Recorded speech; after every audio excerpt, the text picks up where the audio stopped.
Welcome back to Bible Wonderland, everyone. Today, we're diving into a truly magical story, one that started with a simple shepherd and ended up changing the world. Get ready for the incredible mission of Moses and the burning bush. In the quiet, dusty desert of Midian lived a man named Moses. Now, Moses wasn't always a shepherd. He actually grew up in the grand palaces of Egypt. But now, his days were filled with guiding fluffy sheep across sandy hills and rocky paths. Life was peaceful, simple, and most of all, it was safe. But deep down, God had a huge mission planned for Moses, a mission that was about to begin one hot afternoon. While leading his flock near a mountain called Horeb, Moses saw something totally bizarre. A bush was on fire, but it wasn't burning up. The flames were dancing and flickering bright orange, but the leaves stayed perfectly green.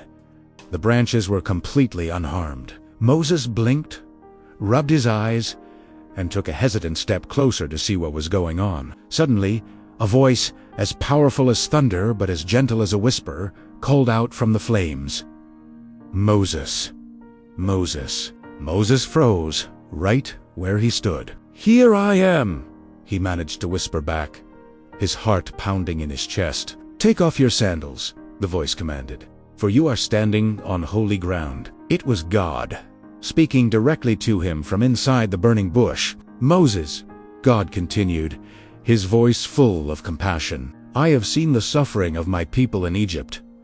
I have heard their cries for help, and I am sending you to rescue them." Moses' heart leaped into his throat. "Me?" he stammered. But I can't.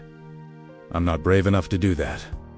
I'm not a leader. I'm slow of speech. Why? I'm just a simple shepherd." He felt small and completely unqualified for such a gigantic task. The bush seemed to glow even brighter, filling the air with a warm, comforting light. "I will be with you," God promised. "But what if they don't believe me?" Moses asked, his mind racing with doubt. What if they don't listen to a shepherd?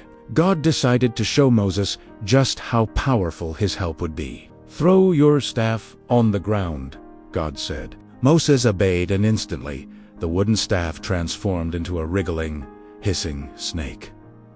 Moses jumped back in shock. "Now," God said calmly, "pick it up by the tail." With a trembling hand, Moses reached out and grabbed the snake, and poof, it was just his wooden staff again. "Now, put your hand inside your cloak," God instructed. Moses did as he was told. When he pulled his hand back out, it was pale and covered with leprosy.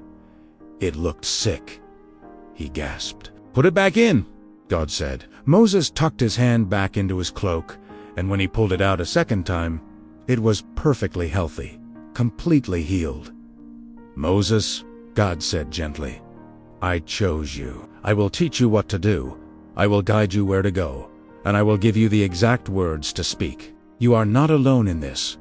Moses took a long, deep breath. He looked at the impossible, glowing bush, at his ordinary staff, and at his own 2 hands. He knew, without a doubt, that God was with him, and that everything God said was true. His fear started to fade, replaced by a new sense of purpose. "Lord," Moses said, his voice now steady and sure, "I will go." And that was the moment it all began. The start of a great and perilous journey to free God's people from Egypt.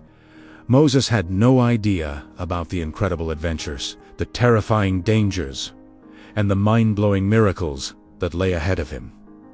Isn't that an amazing story? It teaches us something so important. God doesn't always choose the strongest or the most qualified people. Instead, He strengthens the people He chooses. When God gives you a mission, whether it's big or small, He also gives you the courage, the power, and the guidance to see it through. So never say, "I can't," when God is telling you, you can. Thanks for joining us in Bible Wonderland today. If you loved this story, don't forget to like, subscribe, and hit that bell so you don't miss our next adventure. See you next time.